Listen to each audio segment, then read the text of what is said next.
माघ महीने की शिवरात्रि भी और माघ महीने की प्रदोष भी, और माघ महीने का प्रदोष के दिन सोमवार भी 27 तारीख को पड़ रहा है, प्रदोष भी 27 तारीख को पड़ रही है, और महीने की शिवरात्रि भी 27 तारीख को पड़ रही है। तीनों का समागम, तीन संयोग, सोमवार 27 तारीख का ही प्रदोष और 27 तारीख को ही महीने की मासिक शिवरात्रि, तीनों का संयोग बन गया। हमने आशीष से कहा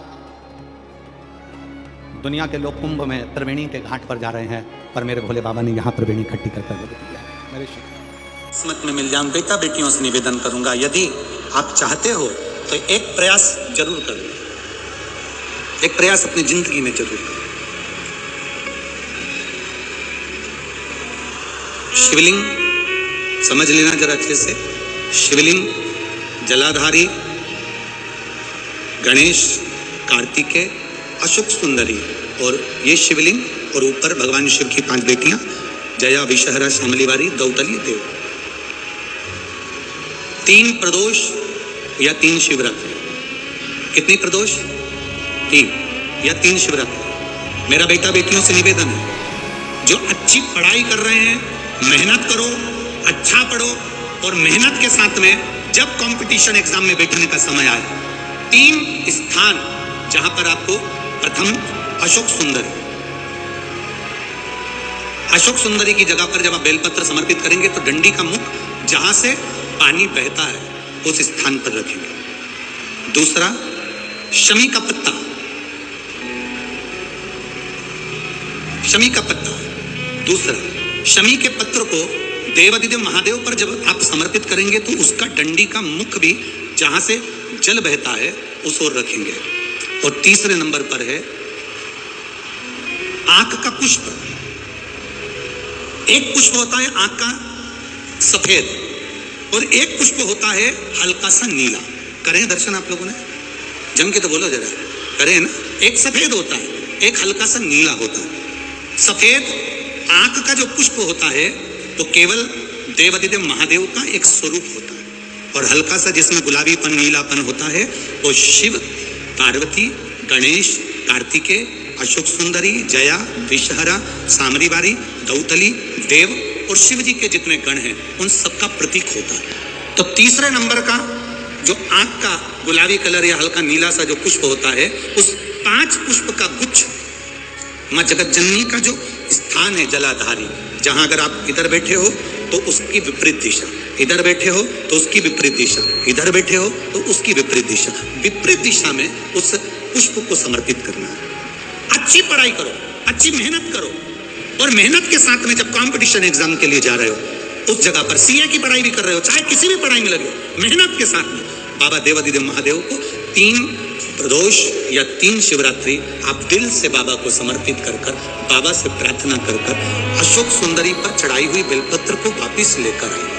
जिस विद्या स्थल पर आप पढ़ाई करते हो, जिस कमरे में आप रहते हो, वहां उस बेलपत्र को, तीनों प्रदोष की या 3 शिवरात्रि की बेलपत्र रखिए। जिस समय बाबा आपकी नौकरी लगा दे, ये 3 बेलपत्र एक साथ किसी भी प्रदोष पर शिव जी को समर्पित करिए। ये शिव तत्व।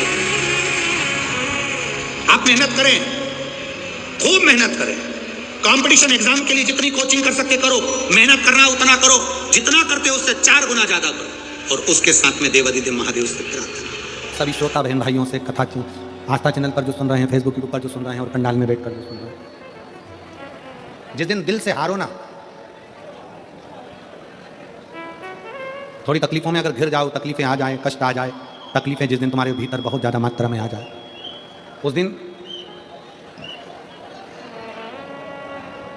3 बेलपत्र, एक बेलपत्र में पीला चंदन, बीच वाली पत्ती। जिस दिन तुम्हें लगे कि मैं बहुत दुखी चल रही हूं और मेरा काम हो ही नहीं रहा, बहुत तकलीफ की जिंदगी चल रही है, कोई हाथ पकड़ने वाला नहीं है, कोई संभालने वाला नहीं है, और बहुत तकलीफ हो गई, बहुत तकलीफ। उस समय पर एक बेलपत्री के बीच वाली पत्ती पर पीला चंदन, दूसरी पत्ती पर लाल चंदन, और तीसरी पत्ती पर 11 चावल गीले, पानी में उसको थोड़ा सा भिगो लें या धो लें, 11 चावल गीले शिव जी की उस पत्ती पर रखें। सबसे पहला पीला चंदन का बेलपत्र, दूसरे नंबर पर लाल चंदन का बेलपत्र, तीसरे नंबर पर जो 11 चावल आपने धोकर रखे हैं वो हाथ की हथेली में रखना है और हाथ की हथेली में रखकर अपनी कामना कर कर भगवान शंकर से विनय कर कर पंचाक्षर मंत्र नमः शिवाय या षडाक्षर मंत्र ओम नमः शिवाय या श्री शिवाय नमस्तुभ्यम बोलकर उस बेलपत्र पर सीधे हाथ में रखकर उल्टे हाथ का स्पर्श कर कर बाबा से अपने मन के भाव कहकर शंकर के शिवलिंग पर उसे समर्पित कर दीजिए। एक ही लोटा जल, जहां से जल बहता है अशोक सुंदरी वाली जगह, एक ही लोटा जल जहां से जल बहता है उस जल बहने वाली जगह पर 3 बार उस जल को अपनी कामना कर कर श्री शिवाय नमस्तुभ्यम या पंचाक्षर मंत्र या षडाक्षर मंत्र बोलकर 3 बार उस स्थान पर गिरा दीजिए। गिराने के बाद में बाबा से विनय कर कर अक्षत वाली जो बेलपत्र है, एक बेलपत्र और एक अक्षत उसमें से अपने लिए लेकर आ जाओ।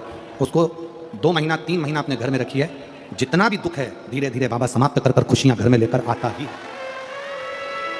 दुख समाप्त होगा, खुशियां घर में आएगी जरूर।